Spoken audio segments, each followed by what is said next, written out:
We'll start again on the morning of the 15th, and the RCAF overseas gives us some information about the other moves for Canadian Spitfire units. The 144 wing that we're following is the first to move over today, followed by a second wing the following day to a different airfield, and then the final wing on the 18th. So all of these advanced landing grounds are starting to pop up, and by the end of the month, there are going to be practically no aircraft flying in a tactical role from England. The RAF and the U.S. Army Air Forces, a 2nd Tactical Air Force on the RAF side, 9th Air Force on the U.S. side, will be fully set up on the continent and start to follow the armies to the east. So to have a look at this move from England to Normandy, I'll start with 442 Squadron today. They were the first to make the move across, so they gave us pilots called at 0430, and the first 14 took off at 0720, followed by 4 at 0750, accounting for the 18 Spitfires. The remaining 7 pilots, as well as the ground officers and men, were airborne in 10 Douglas Dakotas at 11:15. Beautiful bright day, channel calm, lots of shipping. In less than an hour, landed at St. Croix, France, and rejoined 144 Wing, the first complete wing in France in 4 years. When the Dakotas were loaded with wounded, we provided escort of 6 to take them back to England. A cockpit readiness was carried out for the remainder of the day. 441 and 443 squadrons arrived later. Late at night, the pilots clearly saw a Junkers 88, but they were in pajamas and left it to the anti-aircraft guns. Some slept in dugouts and some in tents. Total flying hours 23. Although this would have been a very non-standard day when it came to flying. 441 is going to give us notes on new assignments. Pilot Officer Bentley and Flight Officer Horrell were posted to this squadron from 443 Squadron. The airlift party moved to France today. 11 DC-3 aircraft were used to transport personnel of the wing. The trip required 1 hour. B Echelon had already arrived, and we had seen mentions of the advanced team, the B Echelon, preparing as early as the first day of the series back on the 1st or 2nd of June. The squadron was scrambled to patrol the eastern assault area. The takeoff was at 22:55 hours, and as there were no lights on this aerodrome, one flight landed at B4 landing strip and the other at Ford, and I guess it'd be a good time to turn on the B4 overlay. Flight Officer Horrell overshot the landing strip and the aircraft was a write-off, but he was uninjured. And like it said, the others, after seeing that, made the trip back to RAF Ford, and already some pretty harsh lessons being learned when it comes to operating from the continent. 443 Squadron states, Squadron moved to France today. Airlift party left by Dakota Transport at 1100 hours, and the Spitfires flew over in the evening, landing without incident. The wing is now based at newly constructed landing strip at St. Croix on the coast. Flight Officer Bentley and Horrell were posted to 441 Squadron. Pilot Officer Aziz was posted to number 83 Ground Support Unit. Only 25 pilots were brought to France.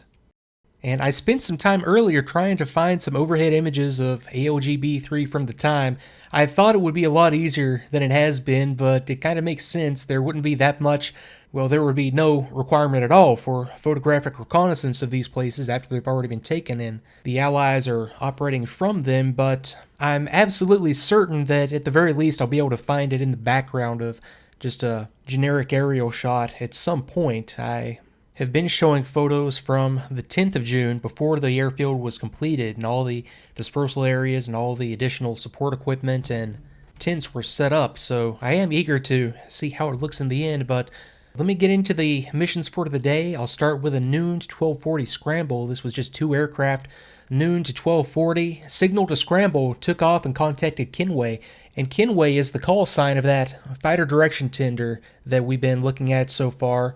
At some point in the very near future, they're going to move from the ship onto land. I think it was delayed. I'll have to pick the story up on that a little later. But I think it's delayed due to some trouble getting the radar equipment ashore. I think some of that cargo was lost at sea or something. I'll find the story, but yeah, that's coming up here at a later date. So, signal to scramble, took off and contacted Kinway, stood by an orbited base while Kinway checked for instructions. No instructions received, so pancaked, no enemy aircraft sighted, or in other words, just invoked the good old military 5-minute rule. If you're at a meeting and the host doesn't show for 5 minutes after the scheduled time, you bolt. But no aircraft sighted, uneventful. And then we get into a 442 Squadron escort of Dakotas, and this was a casualty evacuation, 1400 to 1530. Escort of Dakotas, uneventful. The next operational mission of the day, and about this time, 441 and 443 would have been landing, but we have 442 on another scramble, 2000 to 2025. Patrolled the Le Havre area, sighted an E-boat coming out of the harbor, which went in again immediately, and I'll flash by my standard E-boat picture.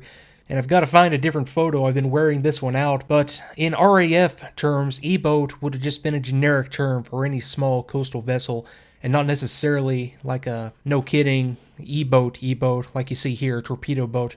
So this could have been practically anything that they saw. No enemy aircraft sighted, no flak, returned to base.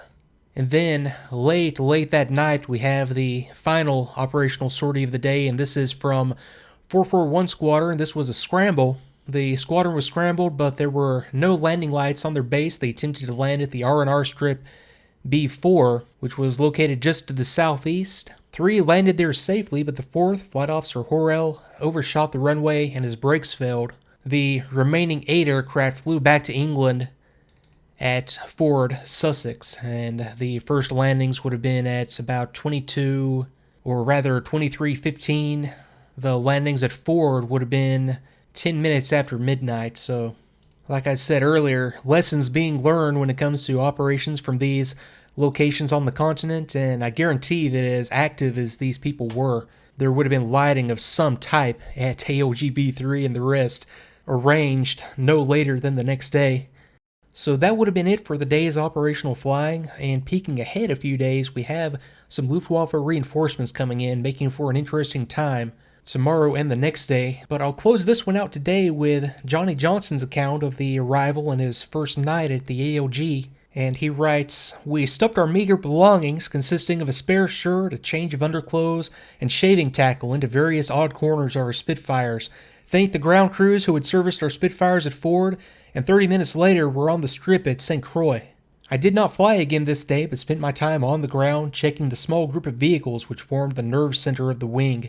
The 2 Army liaison officers were hard at work marking up the various friendly and enemy positions on the large-scale maps which hung on the sides of our briefing tent. I turned in quite early, as it had been a strenuous day, and I wanted the benefit of a good sleep for the activities of the morrow.